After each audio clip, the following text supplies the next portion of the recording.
tema de hoy se titula Ser como Dios. Es algo como extraño, ¿no? Que le digan a uno ser como Dios. A lo largo de la historia humana vemos la transformación que hay en los seres humanos. Vemos a un niño que nace pobre y cuando es adulto de repente es presidente de un país.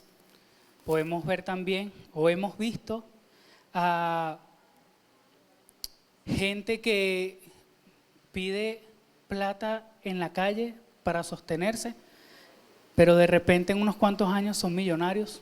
Eso se ha visto. También se han visto científicos, grandes científicos, que luego de una larga vida de investigación se dan cuenta al final y creen en un Dios creador de todas las cosas. Hemos visto ese tipo de transformación pues a lo largo de la humanidad. Y muchos creen por estas cosas que fuimos creados para ser transformados. Pero la verdad es que no es así. En un principio, cuando Dios crea al hombre y a la mujer, dice que creó al hombre a su imagen conforme a su semejanza. Y eso lo hace para que fuéramos como Él, como Dios. Para que fuéramos como Dios. Y ya les voy a explicar, no vayan a tomar esto como una apostasía y que Henry está hablando ahora que la gente que tiene que ser Dios, ni nada de eso. El tema aquí es que el hombre no quiere ser como Dios y eso lo lleva entonces a tener que ser transformado para poder ser como Dios. O sea, Dios es como es porque Él es Dios. Y nadie impide que Él haga o no haga, o sea o no sea. Él es Dios. Y uno entonces vive con la mentalidad de que, bueno, Él es Dios. Él puede hacer todo lo que Él quiere porque Él es Dios. Y eso es cierto. Pero Él envió a su Hijo a la tierra, siendo Dios, dejó de ser Dios, se hizo hombre y lo envió a la tierra para mostrarnos que al igual que Dios, no tenemos un impedimento, no tenemos a nadie que nos impida ser o no ser. Somos lo que somos, ¿cierto? Y eso es porque Dios nos ha dado la capacidad de eso. Dios nos dio algo que se llama libre albedrío para poder ser como somos. El punto está, y se lo repito, es que no queremos ser como Él. Cuando Dios envía a Jesús al mundo, vemos que Jesús da unas palabras bien interesantes. Él dice, el que me ha visto a mí, ¿cómo? Ha visto al Padre. Eso quiere decir que sí podemos ser como Dios es. Porque no se trata de ser Dios. No vamos a poder ser dioses. Dios hay uno solo, pero podemos ser como Dios. Porque el mismo Cristo dijo, el que me ha visto a mí ha visto al Padre. Y Él es el ejemplo nuestro para poder ser como Él, para poder ser como Dios. Ahora, en Levíticos 11:44 hay una frase que me gusta mucho y es esta, si la colocan ahí en pantalla, chéverísimo. Levítico 11:44. En esa porción de la Escritura, Dios dice, sean santos, ¿por qué? Porque yo soy santo.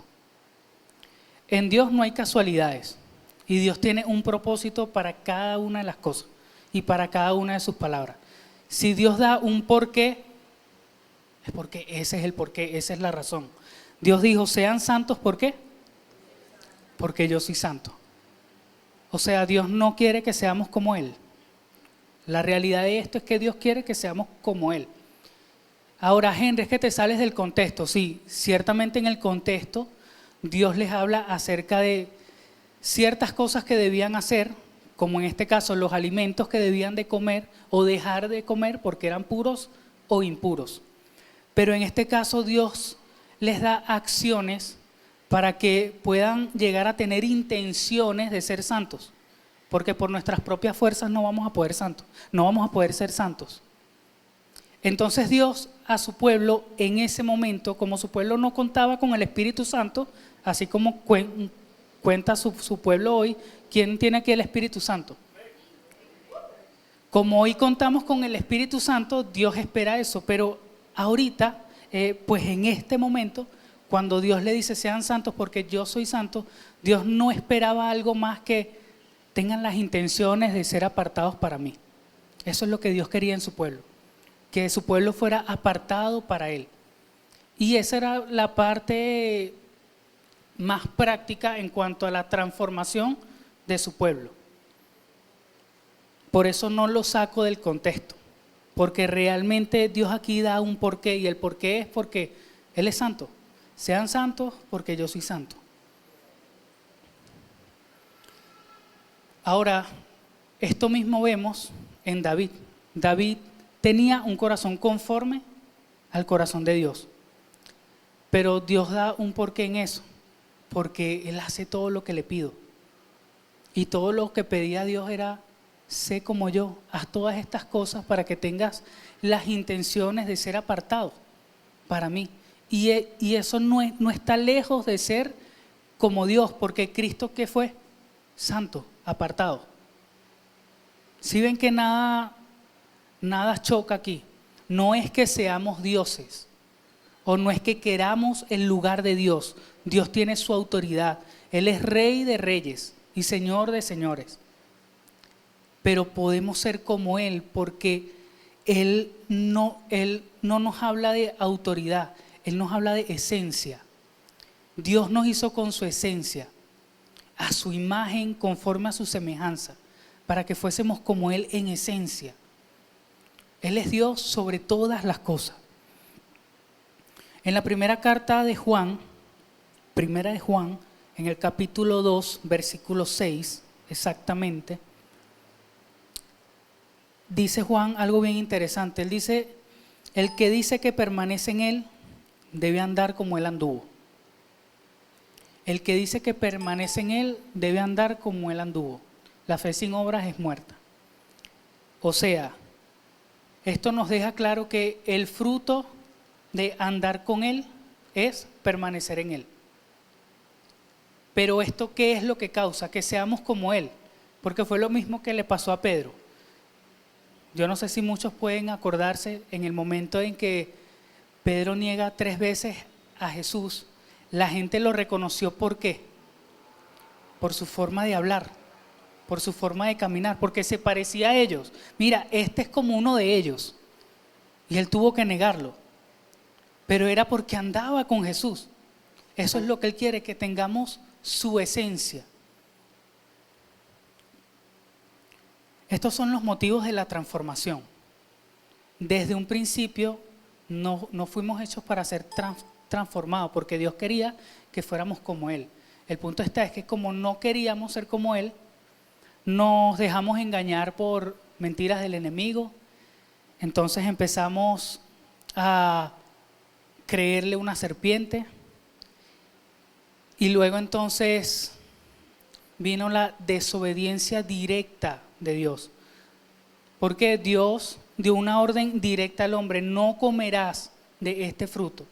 Tienes todos estos árboles, tienes todo este jardín, no comas de este. Y el hombre, ¿qué hizo? Desobedeció directamente una orden de Dios. Eso es lo que causó entonces que el motivo para entrar en transformación. Porque todo eso trajo a la vida del hombre, que es pecado. Entonces, por causa del pecado, Dios tiene que transformar en nuestra vida cosas para ser más como Él. Segunda a Corintios 3:18 dice: por tanto, nosotros todos, mirando a cara descubierta, como en un espejo, la gloria del Señor, somos transformados de gloria en gloria. ¿En qué? ¿Están ahí el texto? ¿En qué dice?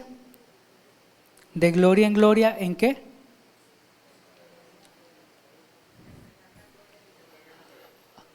NTV, sí.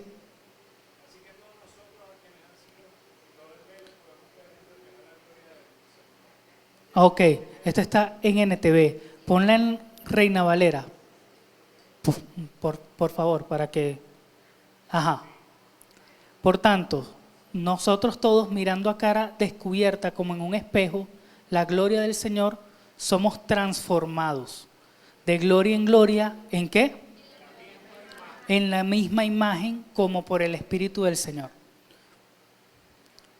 Esto lo coloco para sustentar eso. Somos transformados ¿en qué? En la misma imagen. ¿En cuál imagen? En la imagen que desde un principio Dios colocó en el hombre. A imagen y semejanza de Él. Si ven cómo todo concuerda en cuanto a la transformación. Ahora, no se niega que en este momento todos los seres humanos tenemos que pasar por transformación. Ahora sí, es evidente que los seres humanos tienen que pasar por transformación. ¿Por qué? Porque Dios quiere que seamos como Él. Somos de Él, somos su esencia y es lo que Él quiere. Ahora, esto no se hace solo. Esto no es en mis propias fuerzas. Esto no es que yo lo voy a pujar y digo, bueno, Señor, yo voy a ser como tú. No. Esto se hace en el poder del Espíritu. Por eso aquí este texto dice, como por el Espíritu del Señor. O sea, es el mismo Espíritu del Señor el que hace que podamos ser transformados, que podamos ir de gloria en gloria, que podamos vernos en Él como un espejo, para ver esa transformación de Dios que Dios quiere. Ahora, con todo esto, quiero darles un ejemplo de transformación que me impacta mucho y está en Génesis 37. 37 del 1 al 4. Aquí vamos a hacer lo mismo que la vez que pasó, para que no se me duerman. Me van a ayudar a leer estos textos bíblicos. Vamos a habilitar un inalámbrico y vamos a leer el Génesis 37 del 1 al 4. ¿Quién me quiere dar una ayuda? La palabra del Señor dice en el nombre del Padre, del Hijo y del Espíritu Santo. Amén. Amén. Jacob se quedó a vivir en la tierra de Canaán, donde su padre había vivido. Esta es la historia de la familia de Jacob. José tenía 17 años de edad y apacentaba las ovejas con sus hermanos.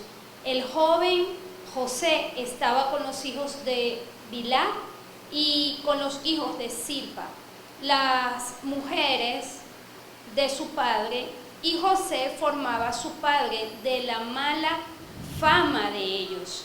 Israel amaba a José más que a todos sus hijos, porque lo había tenido en su vejez.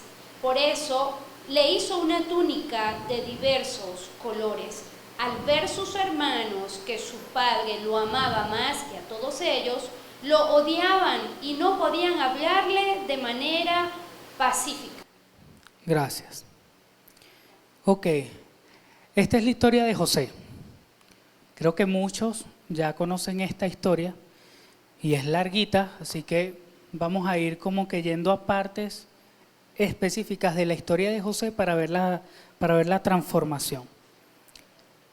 Aquí vemos una pequeña parte acerca de la juventud de José, donde José creció siendo claramente el preferido de Jacob, el preferido de su padre. Eso lo dice la Biblia. Ahora, estudiosos creen que no era solo porque le nació en su vejez, sino que José era el primogénito de Raquel. ¿Quién no conoce aquí a Raquel? Raquel era una de las esposas que Jacob tuvo, pero esta esposa específicamente le dio trabajo. Antes de tenerla, él tuvo que hablar con su papá y tuvo que trabajarle unos cuantos años para obtener a Raquel. Pero en el momento que le iban a dar a Raquel, no le dieron a Raquel, le dieron a Lea, a su hermana.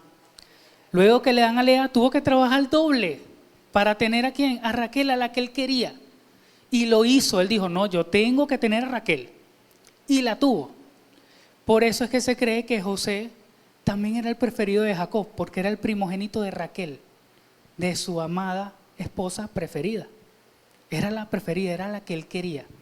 Entonces ahí vemos cómo Jacob prefiere más o ama más a uno de sus hijos que al resto de ellos.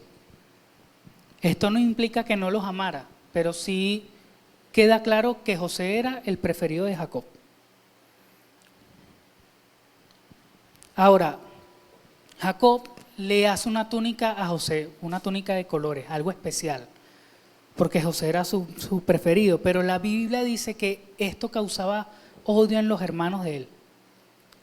Esta preferencia de Jacob hacia José causaba odio en los hermanos de él. Ahora vemos cómo va todo, ¿no? O sea, sí, va del papá, pero también va de José y también va de sus hermanos. Y tanto que el verso 4 en la NTV dice, no dirigían ni una sola palabra amable a José.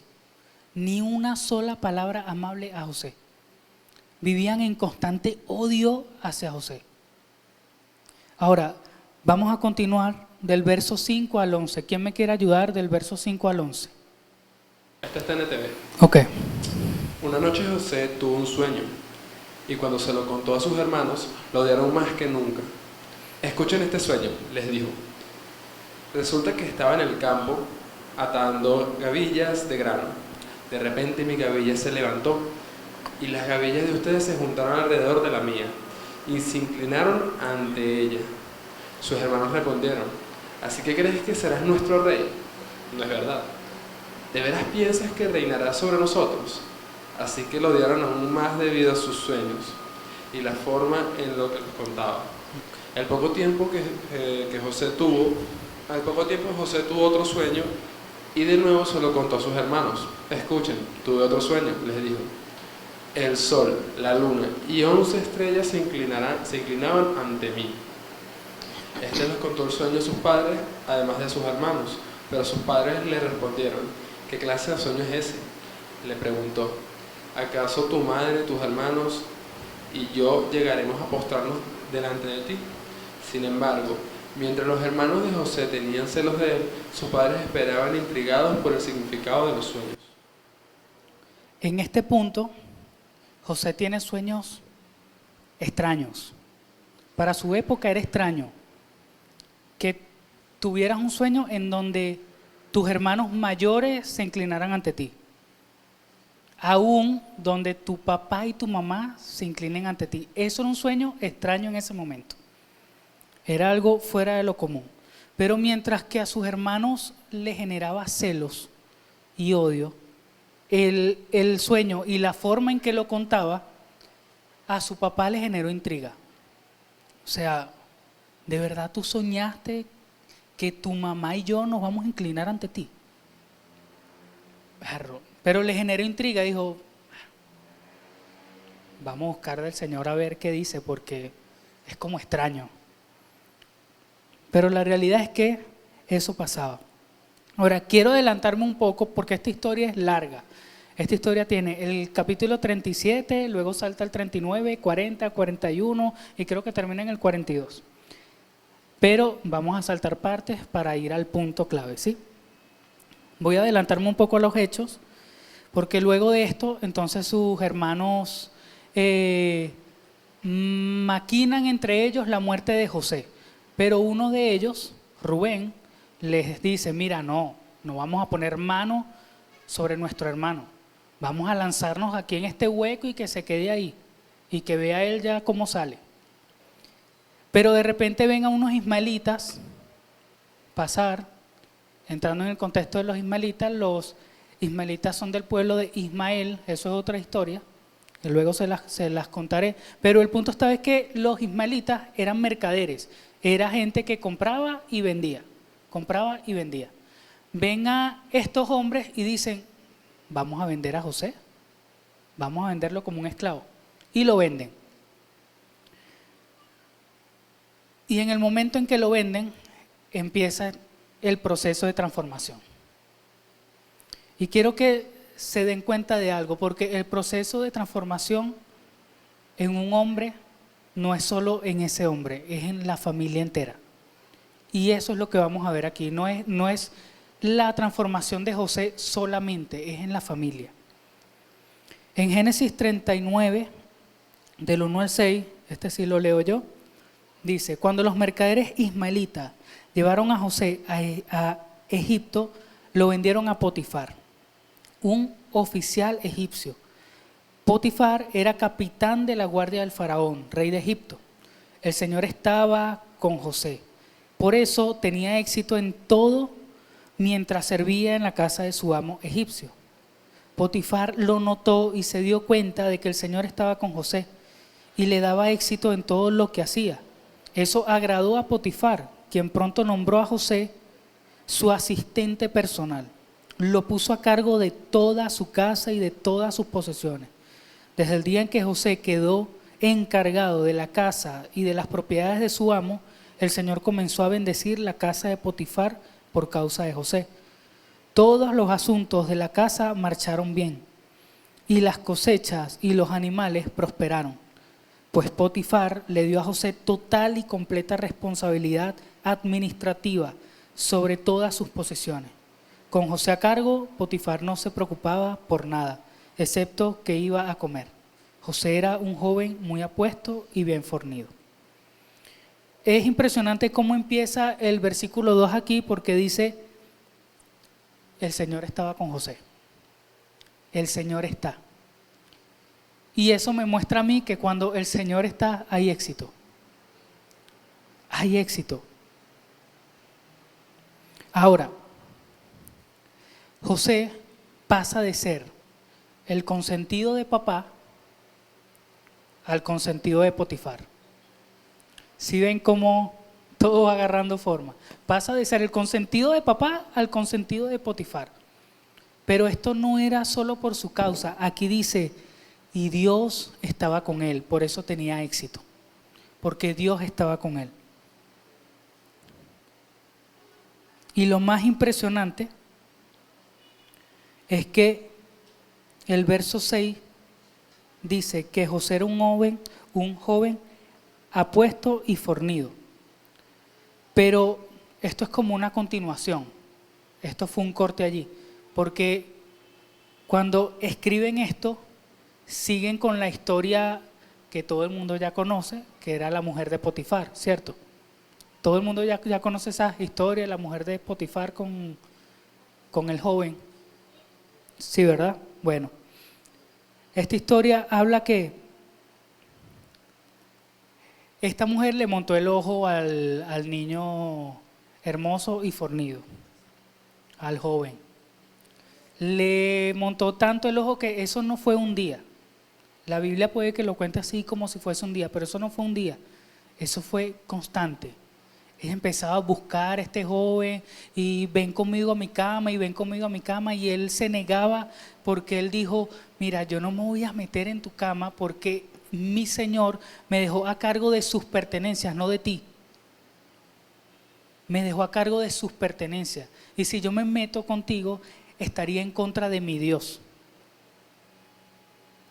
Entonces, la actitud de José que vemos aquí es una actitud no de no querer a Dios.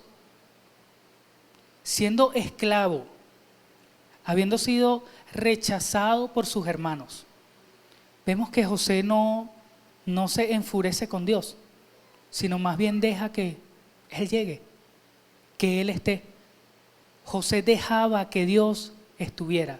Por eso vemos que tiene éxito. Porque es muy fácil que se diga hoy, bueno, es que Dios está. Ah, ok, entonces si yo no tengo éxito es que Dios no está conmigo. No, Dios sí está contigo. La cuestión es que tú no dejas que Él haga. Tú no dejas que Él te transforme.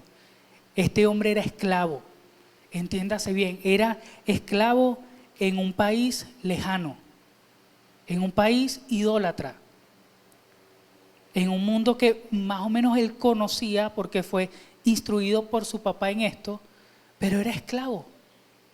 Pasó de ser el hijo consentido a ser esclavo, pero aún así la Biblia dice que sirvió. Y eso que servía por causa de Dios tenía éxito. Eso es lo que hizo que él fuera entonces el preferido de Potifar. Pero llega otro problema. Esta mujer empieza a fastidiar.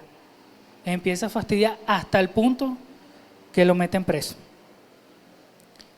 En Génesis 39 del 19 al 23, dice, Potifar se enfureció cuando oyó el relato de su esposa, porque su esposa le mintió y dijo, mira, este pana me iba a violar, pero yo le jalé la ropa y mira, aquí están las prendas de él. Esta es la prueba. Potifar se enfureció de cómo José la había tratado. Entonces agarró a José y lo metió en la cárcel donde estaban los presos del rey. José quedó allí, pero qué impresionante esto. Pero el Señor estaba con José en la cárcel. Ustedes se pueden imaginar eso. Lo meten en la cárcel y dice, pero el Señor estaba con José en la cárcel y le mostró su fiel amor. El Señor hizo que José fuera el preferido del encargado. Ahora pasa de ser el preferido de papá a ser el preferido de Potifar, a ser el preferido del jefe de la cárcel. ¿Qué concordancia aquí vemos? Aquí vemos una ilógica, o sea, es raro ver una persona que desde el punto de vista moral baja los escalones, pero desde el punto de vista espiritual está subiendo los escalones. Dios sigue estando con él y Dios le sigue prosperando, aunque para el hombre eso no se vea. Un hombre que estando en la cárcel y Dios aún así lo prospera y lo hace el preferido del encargado de la cárcel. Poco después, el director puso a José a cargo de los demás presos y de todo lo que ocurría en la cárcel. El encargado no tenía de qué preocuparse, porque José se ocupaba de todo.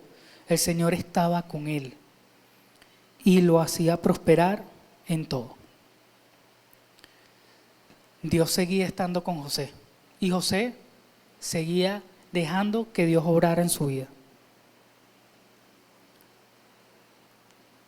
Qué sorprendente es esto. Veo una actitud en José de servicio, pero no al hombre, sino al Señor. Cuando uno le sirve al hombre, todas estas cosas le frustran. Cualquiera como yo hubiese dicho, el jefe mío, el que me confió todo, le va a creer más a su mujer que a mí. Pero José no vio eso, porque José no le servía al hombre. Cuando servía era como si le sirviera a Dios y Dios mismo lo prosperaba. Y ante los hombres él era el preferido. Eso me recuerda a la historia de Daniel, pero no les voy a hablar de eso porque quizás les hable alguien más acerca de eso. Pero las dos historias más impactantes en mi vida han sido la historia de José y la historia de Daniel. Dos personas que las extrajeron de su pueblo y fueron prácticamente esclavos en un pueblo extranjero. Nada de esto le molestó a José. Todo le salía bien. Estando en la cárcel, sí, todo le salía bien.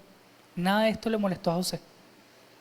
Ni que lo metieran en la cárcel, ni que lo vendieran como esclavo, nada de esto. Dios estaba con él. Luego entonces, pues, estando en la cárcel, José interpreta dos sueños bien importantes. Uno es el del panadero, de el faraón, y el otro es del copero del faraón. Estos dos hombres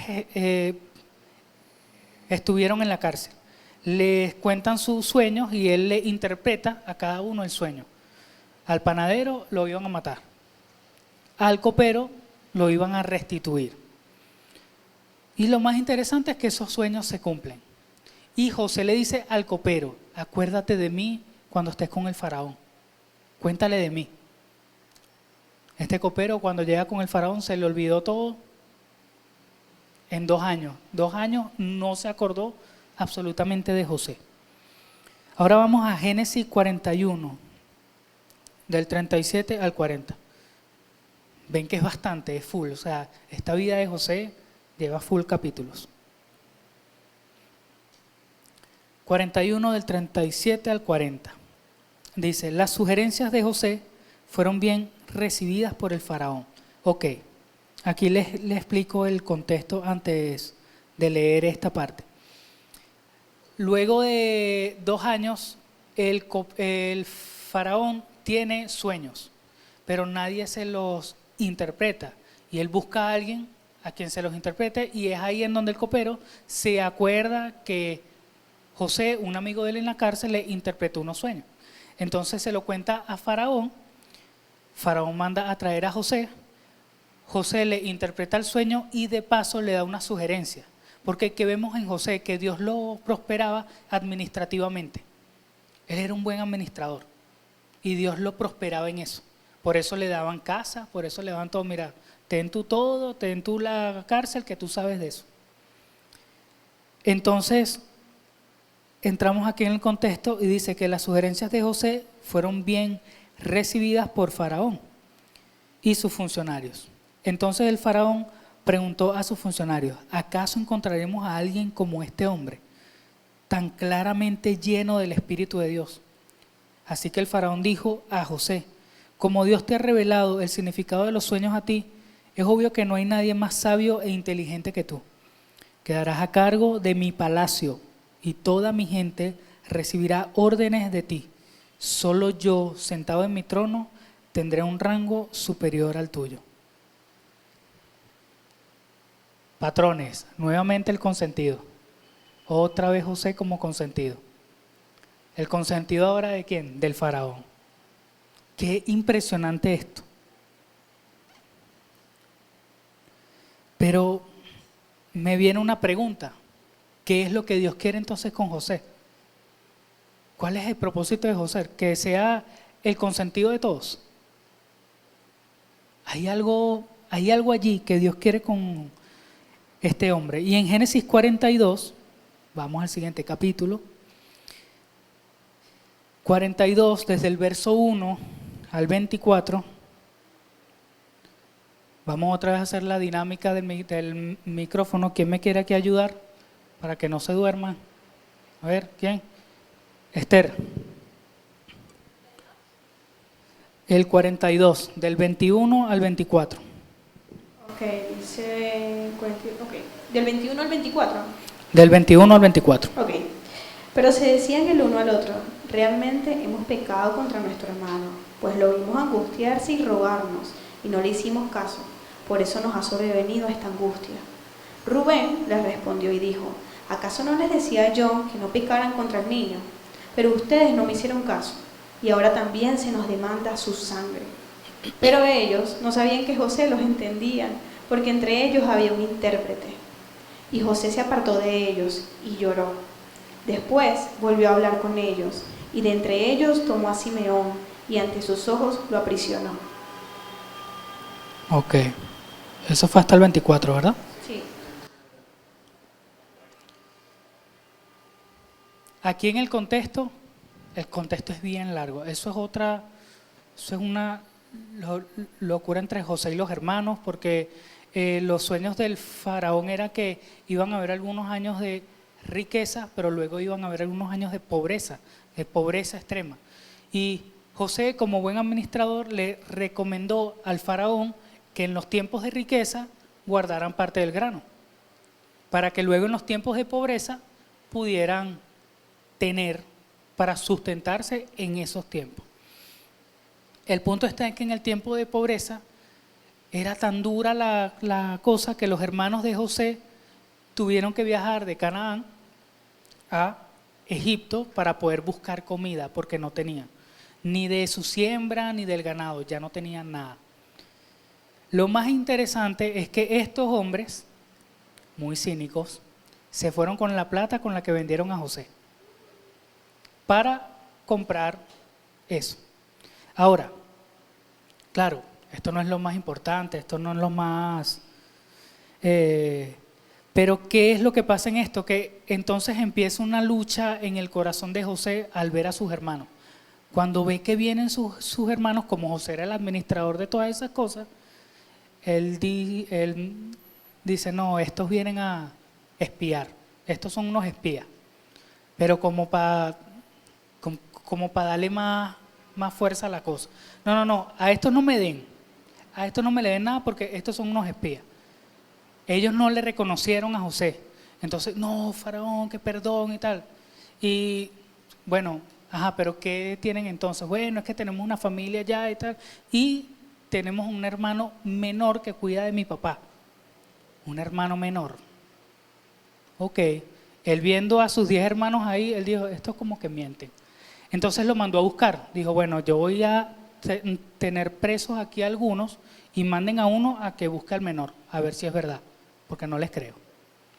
Ellos mandan a uno a que busquen al menor, pero su papá no quería dejarlo ir. Este menor era, creo que Benjamín. Este menor, como dato importante, era el segundo de Raquel. Por eso el papá igualito amaba a Benjamín, porque ya tenía en la mente, bueno, ya perdí a José, pero tengo a Benjamín, y él no quería que se fuera. No, pero ¿cómo van a llevarse a este niño? No. Bueno, al final vienen y se lo llevan, se arma toda una tramoya ahí, porque entonces este José viene y le monta unas trampas a ellos para, bueno, en fin, entre todo eso, José creo que llora como más de 3 veces, y la última vez que llora tan fuerte que todo el mundo se da cuenta. No todo el mundo, sino todo el que estaba ahí alrededor. Se da cuenta de que José llora. Ellos entonces se reúnen y son sanados con José, porque José entonces le muestra que es él, pues. Miren, hermanos, aquí estoy yo, soy José. Empieza ahí un proceso de sanidad, un proceso de transformación entre José y los hermanos. Y en esta historia, José manda a que su familia venga, porque el faraón escuchó que ellos eran parte de su familia y se conmovió y dijo, no, bueno, dile que se venga. Y mandó a venir a toda su familia. De ahí es donde empieza el pueblo de Israel a vivir en Egipto, que luego se convierten en esclavos. Eso fue porque José los mandó a venir para que no fueran a pasar hambre allá en su tierra. Ahora, ¿qué es lo que quería que viéramos aquí en esta historia? Creo que se los expliqué al principio. ¿Quién me dice? Creo que les dije al principio, antes de contarles esto, que era un proceso de transformación de ¿quién? De la familia. De la familia. Yo, buscando un proceso de transformación en la vida de José, Dios me llevó a ver un proceso de transformación en la familia. ¿Por qué? Porque esto era una lucha entre hermanos, causada por el papá.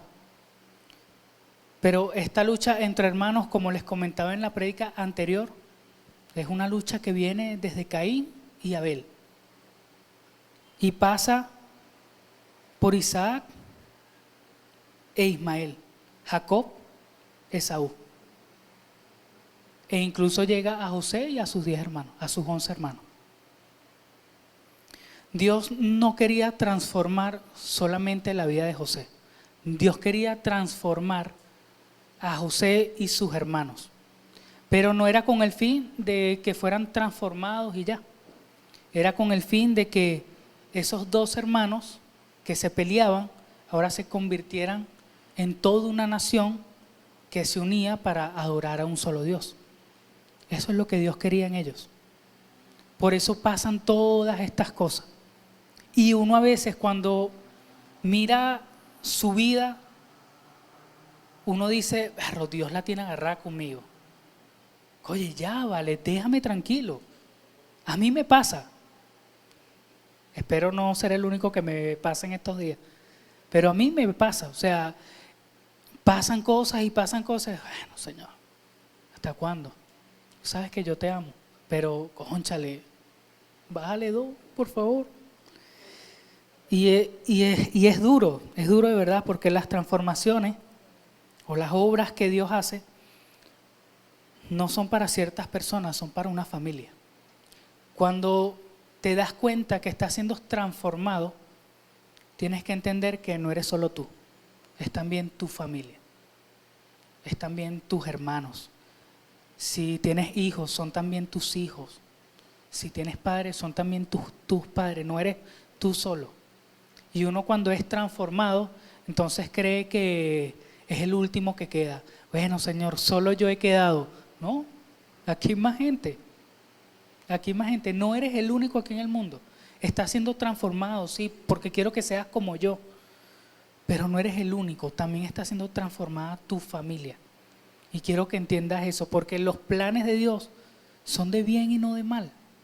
Los planes de Dios no es para una persona, es para una nación, es para un mundo entero. Él envió a su Hijo para salvar al mundo, no para salvarme a mí solo. Él envió a su Hijo para salvar al mundo. Y el mundo somos todos. Como les explicaba, Israel pasa a este pueblo, pero luego es esclavo. Otra vez un proceso, otra vez una transformación. ¿Por qué? Alguien que me diga, porque estas son pruebas evidentes. Dios quería transformar una nación, pero ahora ¿por qué? ¿Ah? Para incluirnos. Ajá. Y en el momento, ¿por qué ellos son esclavos? Porque ellos se convierten ahí en esclavos.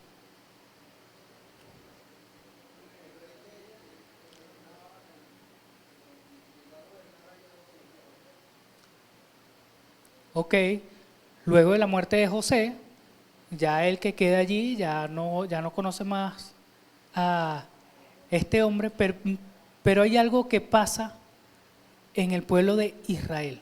Cuando es esclavo, en ellos no pasa lo mismo que pasó con José. Ellos no sirven con Dios allí. Ellos se olvidaron de Dios. Por eso ellos pasan tantos años ahí. Porque ellos se olvidaron de Dios. Ellos se acostumbraron, ellos se amoldaron al mundo. Cuando Dios dice que, o cuando Pablo dice en una de sus cartas que no se dejen amoldar por las costumbres de este mundo, más dejen que Dios transforme, ¿qué? Su manera de pensar. Ellos no dejaron que Dios transformara su manera de pensar. Dios se perdió en el tiempo. Y empezaron a amoldarse a Egipto, a los dioses de Egipto, a las costumbres de Egipto. Y por eso Dios tuvo que pasarlos por un proceso de transformación. Que luego viene en el desierto, que luego viene en la tierra que le promete, y todo eso es una larga historia. ¿Era una corrección de Dios esto? ¿Quién me dice? ¿Era una corrección de Dios esto para su pueblo? Sí, de eso yo no tengo duda. ¿Por qué? Porque la Biblia dice que Dios al que ama, corrige. Dios amaba a ese pueblo, Dios no lo dejó de amar, pero tuvo que corregirlo para transformarlo. Ahora, la diferencia es la que le dije ahorita. Este pueblo no amó a Dios, este pueblo no quiso a Dios, mas José sí. En José se cumple esa palabra que más los que aman a Dios, todas las cosas le ayudan a bien. A los que aman a Dios, todas las cosas le ayudan a bien. Así que si en este momento estás pasando por un proceso de transformación, no dejes de ver a Dios, porque Dios está allí. Aunque te duela este momento que pasas, aunque estés pasando por algo muy complicado o algo muy fácil, de todas maneras Dios está allí. Este hombre fue vendido por sus hermanos. Aquí nadie ha sido vendido por sus hermanos. Este hombre fue esclavo de un país extranjero. Nadie es un extranjero aquí como esclavo. Son comparaciones como para que nos demos cuenta, o sea, si Dios estuvo con este hombre en este momento tan fuerte, no va a estar conmigo cuando mi hija esté en enfermedad. No va a estar conmigo cuando tenga deudas. No va a estar conmigo cuando me roben algo. Dios está conmigo. Y uno tiene que tener esa certeza, Dios está conmigo. Pasan esas cosas, sí, para transformar algo en mí, para corregirme en algo. Yo no soy una monedita de oro que le voy a caer bien a Dios. Porque Dios me ama, pero no todas mis acciones son buenas. Y tengo que entender que cuando pasa algo, algo quiere Dios que pueda yo aprender. Y si pienso así en lo bueno, en lo agradable, en lo justo, en lo de buen nombre, entonces estoy siendo transformado por Dios. Estoy dejando que Dios transforme mi manera de pensar. Es ahí en donde se cumple esa palabra de Dios. Vamos a Romanos 8:28 y con esto cierro. Quiero que lo coloquen aquí en pantalla para leerlos todos. Vamos a leerlos todos, ¿sí? En voz alta. Y sabemos que a los que aman a Dios, todas las cosas le ayudan a bien. Esto es, a los que conforme a su propósito son llamados. ¿Cómo les queda eso entonces ahora? Cuéntenme. Hablen, díganme. Y sabemos que a los que aman a Dios, y sabemos que Dios hace que todas las cosas cooperen para el bien de quienes lo aman y son llamados según el propósito que Él tiene para ellos. Dios hace, esta es la versión NTV, Dios hace que todas las cosas cooperen para el bien de quienes lo aman y son llamados según el propósito que Él tiene para ellos. Eso es lo que Dios hizo con José. Todas las cosas le ayudaron a bien, independientemente de lo que sea, porque quiero que vean las circunstancias, independientemente de lo que sea algo fuerte o sea algo suave, todas las cosas ayudan a bien a los que aman a Dios. Todas las cosas ayudan a bien y se cumple el propósito de Dios, se cumple la palabra de Dios.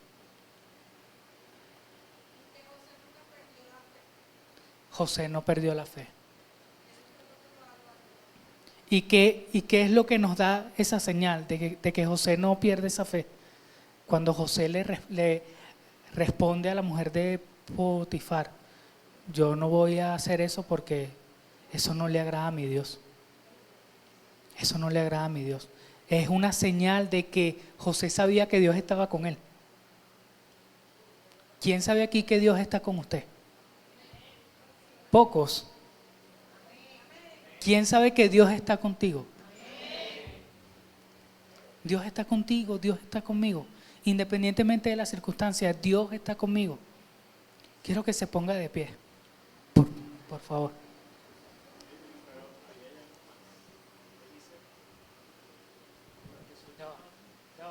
Ya va. Que ahí en ese versículo que estaba en la pantalla dice algo más. Y dice que a los que son llamados conforme a su propósito. Eso quiere decir que todos los que ese propósito que Dios tiene con cada uno de nosotros, todas las circunstancias que vivamos, van a servir para responder a ese propósito.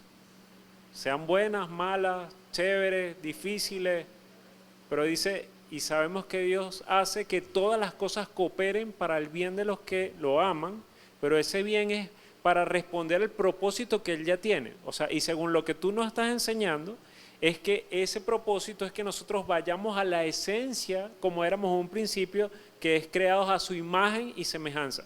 O sea, Él está permitiendo todas las cosas en nuestra vida para que su imagen se vuelva a formar en nosotros. Cuando por causa del pecado la perdimos, pero Él quiere usar todas las cosas para que nosotros volvamos a tener esa imagen como la teníamos en el principio. ¿Quién le da un fuerte aplauso a Dios por todo esto? Dios es grande. Dios, cuando le dijo a una persona que colocara estas palabras en su corazón y le dijo, Dios tiene grandes planes en tu vida, que sé que a muchos ya se lo han dicho. No son planes individuales, son planes en comunidad, son planes en el mundo entero, porque todo lo que pasa para bien de sus hijos. Padre, gracias por tu palabra, gracias por tu verdad. Gracias, Señor, porque nos haces ver que estás con nosotros. Estás con nosotros. Por eso al principio cantábamos, Dios está aquí. Y hoy hoy se convence nuestra alma y todo nuestro ser de que estás con nosotros. Aún en medio de las dificultades, aún en medio de la tormenta, tú estás con nosotros, Señor. Aunque no veamos la salida, tú estás con nosotros. Hoy te pido, Señor, que por medio de tu Santo Espíritu nos ayudes a internalizar, espíritu, alma y cuerpo, a internalizar que debemos dejar que tú actúes en nosotros, que debemos dejar que tú transformes nuestra manera de pensar, lo cual no es fácil, pero la idea es no amoldarnos a este mundo. Señor, hoy confesábamos que quizás en algún momento no quisimos del todo a nuestros hermanos, hayan sido de sangre, hayan sido espirituales. Pero hoy te pedimos perdón, Señor, porque no es el modelo que nos muestra tu palabra. Tu palabra nos dice que amemos a nuestro prójimo como a nosotros mismos. Y hoy nos identificamos en tu esencia, porque te amamos primeramente a ti sobre todas las cosas. Y con ese amor tan grande amamos a nuestro prójimo, Señor. Hoy te pedimos, Señor, que actúes en nosotros a través de tu Santo Espíritu para ser transformados de gloria en gloria a tu misma imagen y volver a la esencia con la que nos creaste. Señor, que mi vida esté consagrada a ti, mi Rey. Ten mi vida es tuya, Señor. Que mi vida esté consagrada a ti, mi Rey. Ten mi vida es tuya, Señor. Ya no vivo yo, mas Cristo vive en mí. Todo esto lo digo confesando tu palabra para que mi alma se convenza de que tú estás aquí. De que tú estás aquí. Aunque no te vea, sé que estás obrando. Aunque no te sientas, Señor, sé que estás actuando en mi corazón. Señor, gracias, porque tu palabra nos conforta, nos edifica, nos anima, nos enseña y aún nos ayuda a ver las cosas desde tu punto de vista, entendiendo que no todas las cosas que vemos como malas son malas. Transforma, dile, transforma mi ser. Entiendo que necesito ser transformado. A causa de mi pecado, no he querido ser como tú quieres que yo sea. Pero hoy entrego mi vida a ti, transfórmame y hazme la persona que tú quieres que yo sea, para ser de bendición a otros. Gracias, Señor, hoy te bendecimos, te damos honor, gloria, solamente a ti. En el nombre de Jesús, amén, amén y amén.